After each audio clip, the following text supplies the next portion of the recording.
L'économie sans enfants. Pourquoi la classe moyenne française a arrêté de faire des bébés?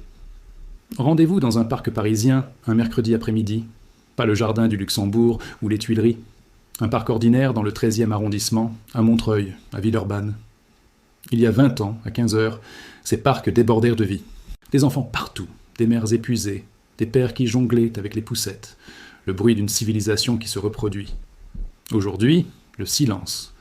En 1970, une femme française avait en moyenne 2,5 enfants. La France était le champion démographique de l'Europe. On nous vantait notre modèle familial, nos crèches, nos allocations. En 2026, nous sommes à 1,68 enfants par femme, en chute libre. Et ce chiffre cache une réalité encore plus brutale pour les Françaises nées en France. Le taux réel est proche d'1,4. Un enfant aujourd'hui n'est plus une étape naturelle de la vie. Un enfant est devenu un produit de luxe. Économiquement parlant, avoir un bébé en France en 2026, c'est comme acheter une Porsche. Ça coûte environ 230 000 € pour élever un enfant jusqu'à 18 ans. Ça nécessite un garage, un logement assez grand, ça consomme du carburant, nourriture, vêtements, activités. Et contrairement à une Porsche, vous ne pouvez pas la revendre si vous perdez votre emploi. Nous assistons à ce que les économistes appellent la financiarisation de la famille. Pour la première fois dans l'histoire, la classe moyenne française regarde le tableau Excel de la parentalité et réalise que les chiffres ne collent pas. La France vient d'enregistrer plus de décès que de naissances, pour la première fois depuis la Seconde Guerre mondiale. Ce n'est pas une statistique, c'est un signal d'alarme. Aujourd'hui, nous allons disséquer l'effondrement démographique français. Nous allons examiner le contraceptif immobilier, l'hypothèque crèche et le piège du double salaire. Nous allons répondre à la question que personne au gouvernement ne veut poser. Comment avons-nous construit une économie si riche en PIB, mais si pauvre, qu'elle ne peut plus se reproduire? Ceci est l'histoire de l'économie sans enfants. 1. Le basculement actif vers passif. Comment les enfants sont devenus une erreur financière? Pour comprendre pourquoi les berceaux sont vides, il faut penser comme un économiste du 19e siècle. Pendant la majeure partie de l'histoire humaine, un enfant était un actif. Si vous viviez à la campagne, et 90% de l'humanité vivait ainsi jusqu'à récemment, un enfant était de la main-d'œuvre. À 6 ans, il pouvait nourrir les poules. À 10 ans, il pouvait récolter les cultures.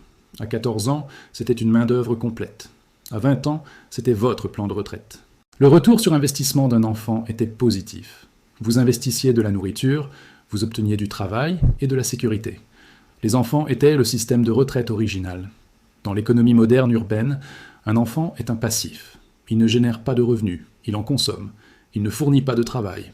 Il nécessite du travail, garde d'enfants, supervision, éducation. La logique économique a complètement basculé. En France, le calcul est brutal. Un enfant coûte 230 000 € sur 18 ans. C'est de l'argent qui pourrait rembourser un crédit immobilier, financer une retraite, ou simplement vous maintenir à flot dans une économie où les salaires réels stagnent depuis 40 ans. Dans une société saine, le désir émotionnel et biologique d'avoir des enfants l'emporte sur le calcul économique. Les gens font des enfants parce qu'ils les aiment, parce qu'ils les veulent, parce que ça donne un sens à la vie. Mais il y a un point de rupture, un seuil de prix où le passif devient si écrasant qu'il submerge l'impératif biologique. La France a franchi ce seuil. Le Canada le franchit. L'Europe l'a franchi il y a des décennies. Nous avons rendu les enfants inabordables et les gens répondent rationnellement. 2. Le contraceptif immobilier. Pas de chambre, pas de bébé. La forme numéro 1 de contrôle des naissances en France n'est pas une pilule. C'est une annonce immobilière. Il existe une corrélation mathématique directe entre le coût du logement au mètre carré et le taux de fécondité. Les économistes l'ont cartographié. La ligne est presque parfaitement inverse. Quand les coûts du logement augmentent, les taux de natalité chutent. Le mécanisme est simple. Pour avoir un enfant, vous avez besoin d'une chambre. Dans les années 70, un appartement de 3 chambres en banlieue parisienne coûtait environ 3 fois le revenu médian d'un ménage. Un seul salaire pouvait l'acheter. Un instituteur, un ouvrier, un employé de bureau, n'importe quel emploi stable pouvait se payer le logement familial. Aujourd'hui, à Paris, l'appartement moyen coûte 850 000 €. Le revenu médian d'un ménage est de 43 000 €. C'est un ratio de presque 20 pour 1. À Lyon, le ratio dépasse 12 pour 1. À Bordeaux, 10 pour 1. À Toulouse, 9 pour 1. Il y a une génération, ces ratios étaient de 3 pour 1 ou 4 pour 1 partout en France. Même dans les villes considérées comme abordables, Nantes, Rennes, Montpellier, les ratios ont explosé, de 3 pour 1 à 7 ou 8 pour 1 en une seule décennie. Le conseil de déménager quelque part de moins cher ne fonctionne plus. Les endroits abordables deviennent inabordables dès que les gens les découvrent. Alors les jeunes Français vivent dans des boîtes à chaussures, des studios de 25 mètres carrés, des 2 pièces, des appartements avec des lits escamotables. Vous pouvez élever un bébé dans un 2 pièces. Les gens le font partout dans le monde. Mais en France, nous avons construit une culture et un système légal qui rend cela incroyablement difficile. Si vous avez 2 enfants dans un 2 pièces, on vous regarde avec pitié. Les services sociaux pourraient être appelés. Si vous louez, vous vivez dans la terreur de l'expulsion. Un logement familial, 3 chambres, un balcon, une bonne école à proximité est devenu une classe d'actifs de luxe réservée aux 10% les plus riches ou à ceux qui en héritent de leurs parents. Alors les couples attendent. Ils attendent de pouvoir se payer la 2e chambre, ils attendent d'économiser l'apport personnel, ils attendent que le marché se calme. Mais comme les prix des maisons augmentent plus vite que l'épargne, ils attendent éternellement. Ils attendent jusqu'à 33 ans, puis 36 ans, puis 39 ans. Et puis la biologie prend le dessus. La fertilité diminue, les complications augmentent, la fenêtre se ferme. Nous avons rendu le nid inaccessible aux oiseaux. Et les oiseaux ne pondent pas d'œufs s'ils n'ont pas de nid. Dites-moi dans les commentaires. Retardez-vous d'avoir des enfants à cause des coûts du logement ou avez-vous complètement abandonné l'idée? 3. Le piège du double revenu. Quand 2 salaires sont devenus le minimum. Dans les années 60, une famille française pouvait survivre, même prospérer avec un seul revenu. Cela signifiait qu'un parent, généralement la mère, avait l'actif temps disponible pour élever les enfants. La garde d'enfants n'était pas une dépense. Elle était intégrée dans la structure du ménage. Aujourd'hui, l'économie française est structurée autour du ménage à double revenu. Pour payer le loyer ou le crédit en 2026, vous avez besoin de 2 salaires. Ce n'est pas une victoire féministe. Ce n'est pas la libération des femmes. C'est une nécessité économique déguisée en progrès social. Dans les années 70, si le principal salarié perdait son emploi, l'autre conjoint pouvait entrer sur le marché du travail en renfort. Il y avait une réserve. En 2026, les 2 parents travaillent déjà. Il n'y a pas de réserve. Une perte d'emploi signifie la faillite. Maintenant, ajoutez un enfant au système. Si vous avez un bébé, un parent doit arrêter de travailler ou vous devez payer quelqu'un d'autre pour surveiller l'enfant. Si un parent arrête de travailler, le revenu du ménage chute de 40 à 50%. Dans l'économie moderne, une chute de 50% signifie que vous perdez le logement. Vous ne pouvez pas payer le crédit. Vous ne pouvez pas payer le loyer. Alors, vous continuez à travailler tous les 2, ce qui nous amène à la 2e option, payer quelqu'un d'autre pour élever votre enfant. 4. L'hypothèque crèche. Le poste budgétaire de 2 000 € dont personne ne vous a prévenu. En France, nous avons un système de crèche publique. Sur le papier, c'est magnifique. Le modèle français. L'égalité des chances dès le berceau. En réalité, les listes d'attente pour les crèches publiques à Paris, Lyon, Marseille sont de 2 à 3 ans. Les gens s'inscrivent avant même d'être enceintes. Ils s'inscrivent quand ils commencent à essayer de concevoir et ils n'obtiennent toujours pas de place à temps. Si vous ne pouvez pas obtenir une place en crèche publique, et la plupart ne le peuvent pas, vous payez le tarif du marché. À Paris, la garde à temps plein d'un nourrisson coûte 1 800 à 2 200 € par mois par enfant. À Lyon, c'est 1 500 à 1 900 €. À Marseille, c'est 1 400 à 1 800 €. Ce ne sont pas des fautes de frappe, c'est un loyer. C'est un paiement de voiture et une assurance auto et un budget d'entretien combiné. Faisons le calcul pour une famille française avec 2 enfants. Loyer ou crédit immobilier 1 800 à 2 500 € par mois. Garde d'enfants, pour 2 enfants, 3 000 à 4 000 € par mois. Coûts fixes totaux, 4 800 à 6 500 € par mois après impôt. Pour dégager 6 000 € par mois après impôt en France, un ménage doit gagner environ 100 à 120 000 € par an. C'est avant la nourriture, avant les prêts étudiants, avant les paiements de voiture, avant d'économiser un seul centime. Le revenu médian d'un ménage en France est de 43 000 €. Les chiffres ne fonctionnent pas. La garde d'enfants est devenue une 2e hypothèque. Et contrairement à une hypothèque, vous ne construisez pas de capital. Vous payez et payez et payez jusqu'à ce que l'enfant ait 3 ans et entre à l'école maternelle.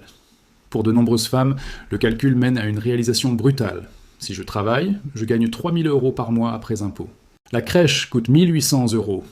Les transports coûtent 300 €. Les vêtements de travail, les déjeuners, les imprévus, encore 200 €. Je travaille 40 heures par semaine pour un net de 1 000 €. C'est 6 € de l'heure pour le privilège d'être épuisé. Ça semble inutile. Mais si elle démissionne, elle perd sa trajectoire de carrière. Elle perd son ancienneté.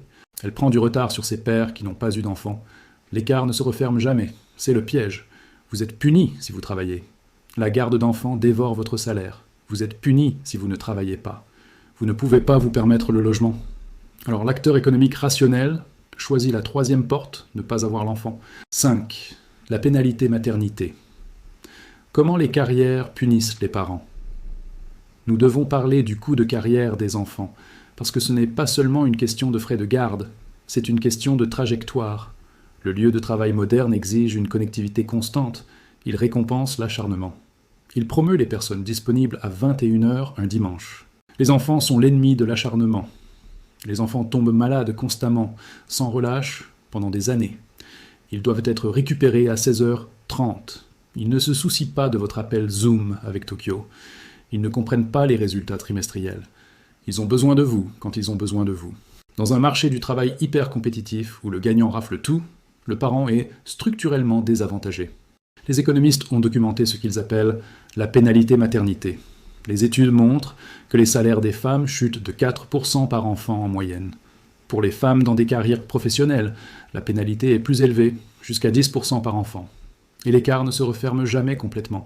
Les hommes font face à une pénalité plus petite, mais elle existe.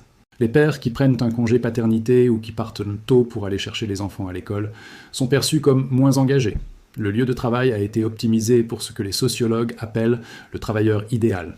Une personne sans obligation externe, sans urgence familiale, sans récupération à la crèche. Une personne qui peut travailler 60 heures par semaine et être reconnaissante de l'opportunité.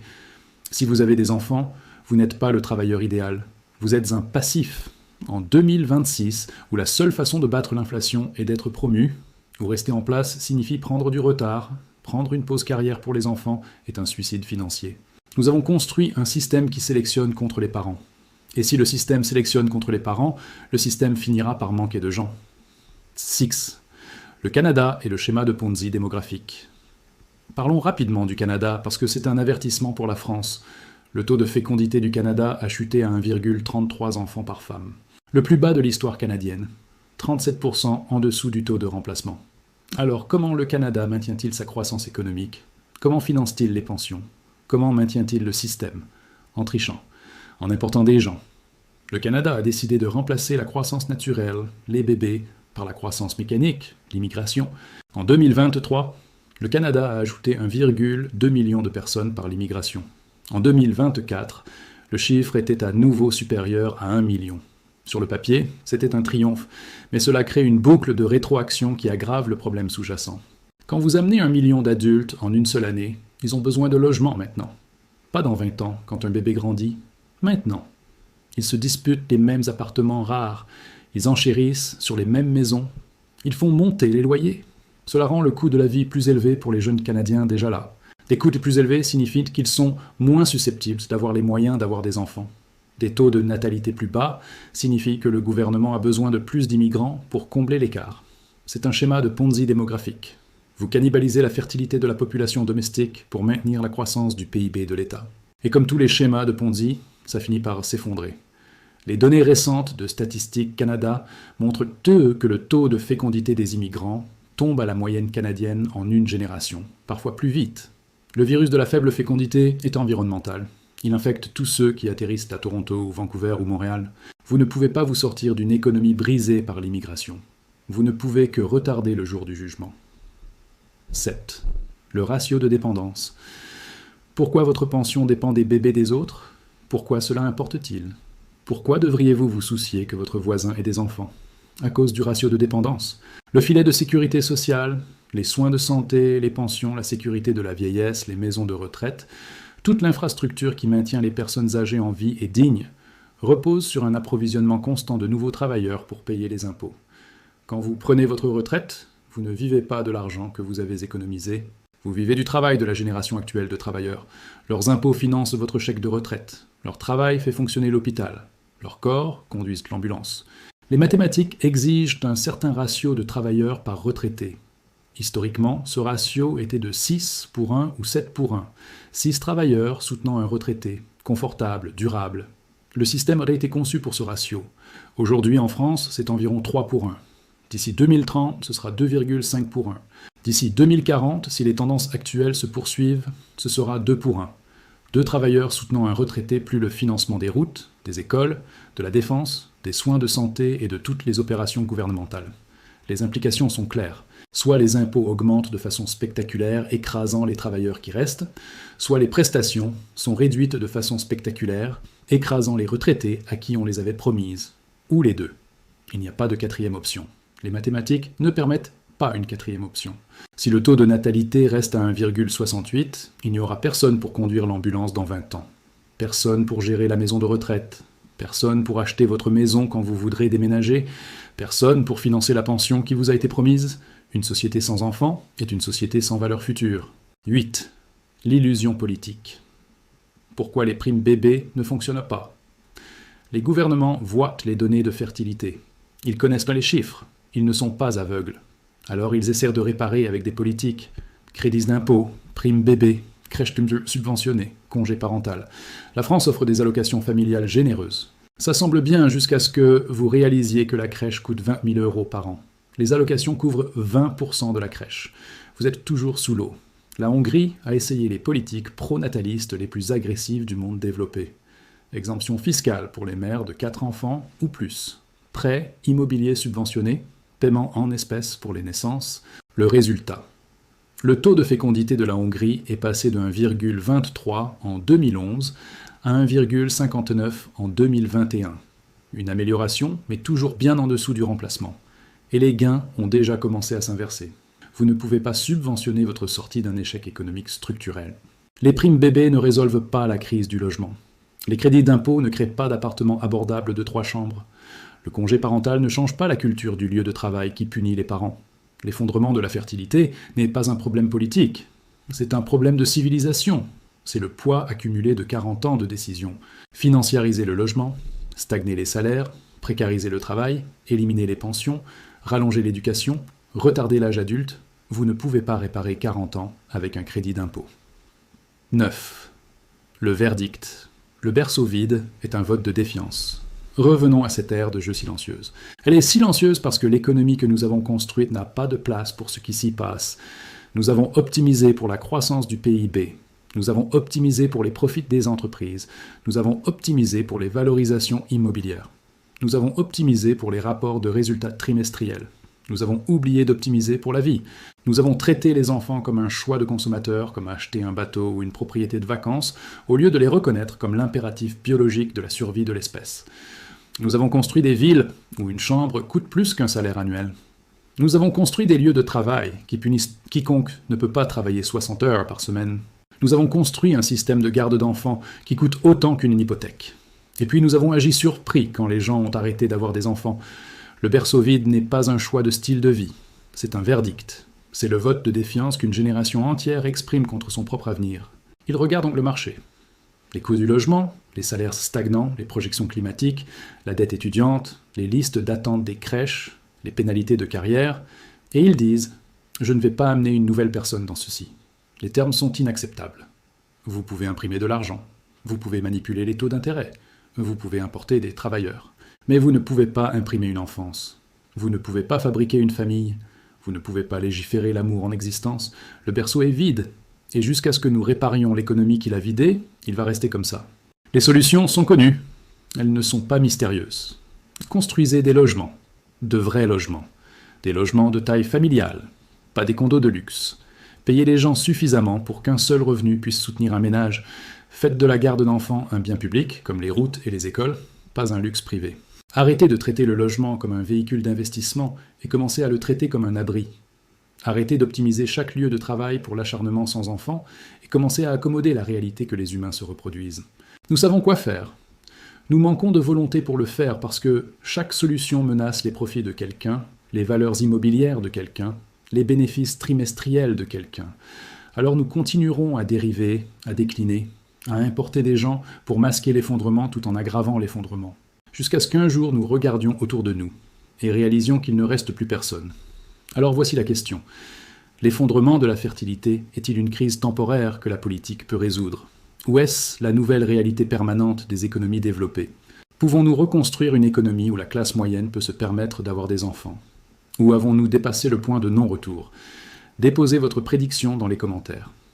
Si cette analyse vous a touché, écrasez ce bouton j'aime. Abonnez-vous pour des vérités économiques que personne d'autre ne dira à voix haute, parce que l'effondrement démographique ne s'annonce pas avec une crise. Il s'annonce avec le silence, avec des aires de jeu vides, avec des écoles fermées, et au moment où vous le remarquez, c'est déjà trop tard.